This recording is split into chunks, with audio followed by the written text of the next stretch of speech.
Kung ang kapit diri sa ay example na siya atong sa ulit ko niya gani so the prisoners dilemma illustrates the difficulty of cooperation in a where no firms must decide between high or low officers. So kung kani siya nga example is kanang naiduha ka criminals nga i-arrest atong atay tapos katong duha ka criminals gidala dito sa kanang police station and then ibutang sila sa lahi-lahi ka room unya katong police interview niya sa interview tapos ang giingon sa police sa prisoner A o sa prisoner B kay ana siya sa kanang prisoner A nga kung mutugan siya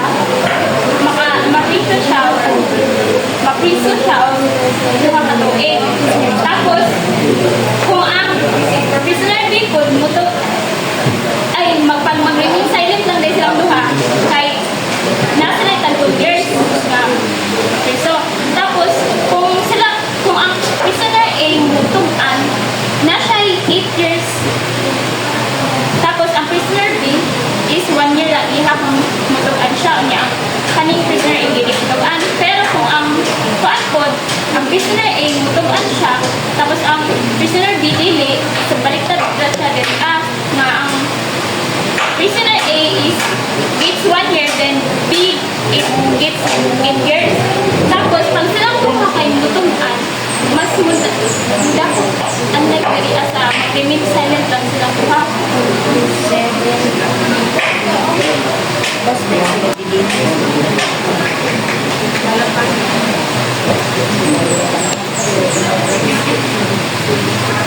so these tables present classic prisoner dilemma scenario tapos so pag kamo ang kanang nasa katong gi-arrest di ba makakuan po to kanang ma-stuck ka between sa kanang choices kung mutugan baka o dili kay wala man yung iipo no niya basin ang isa makahanan siya basin mutugan to isa ako diri matugay hindi siya makawas dali tapos ang isa po nabunawin siya basin mutugan to isa so in any case kung isa ilang decision din tapos sa ulit ko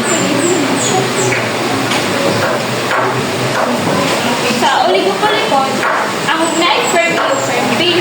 Kung ang firm A is makipag-cooperate sa firm B, na sila $1,000. Then ang firm B is get 1,000 kung silang duha is mag-cooperate with each other. And then kung ang firm A is mag-cooperate siya, pero ang firm B dili siya makipag-cooperate. Ang firm A is nalay $200 while ang firm B is 1,500. Then diri ako baliktad. Kung ang firm B na po ang makipag-cooperate tapos ang A na pagdili. Pero kung silang duha is dili sila makipag-cooperate with each other is nala sila $400 sa ilang isa. Then kani siyang table is i-relate siya dito as a prisoner's dilemma.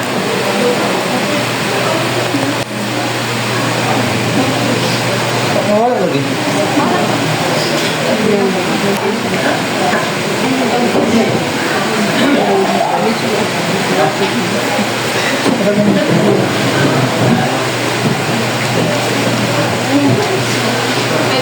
Another example is kaning lysine cartel.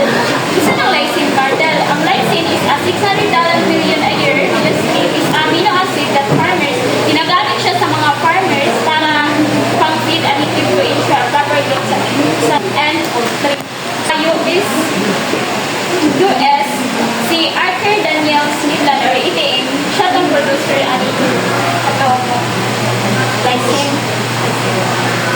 Tapos Diba lysine ba mo nang sa vitamins? oo, vitamin siya. Tapos Growing sa ba? other quadpod sa European at sa Japanese napon sila lysine market niya kanin siya matay is na kulog ang cartel is kanang na siya ang naig sa isa ka firm ang isa ka kanang mag-makita sila para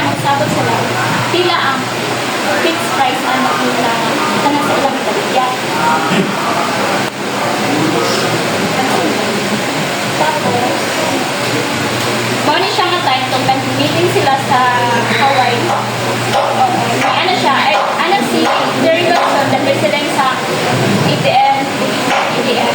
Ano siya, I wanna go back and I wanna in call. We're going to trust each other, okay? And if I'm sure that I'm gonna do 67 tons by the year's end, we're gonna sell it at the price we are gonna go. The only thing we need to talk about here, because we are gonna be manipulated by this, or can splitting our tires, then they can be smarter than us if we let them be smarter. Kita ay, ang mga customer daw, is dili nila fan, kundi ang ilang fan is katong imang ko. Kanang kauman dito nila sa ilang shop, nasa nila, kanang offer sila.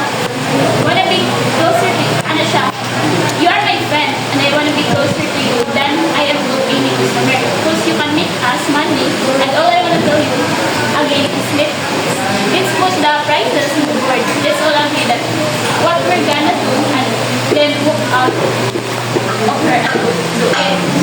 Moto, nag-enforce sila, tapos, nag-example na sa airline na po.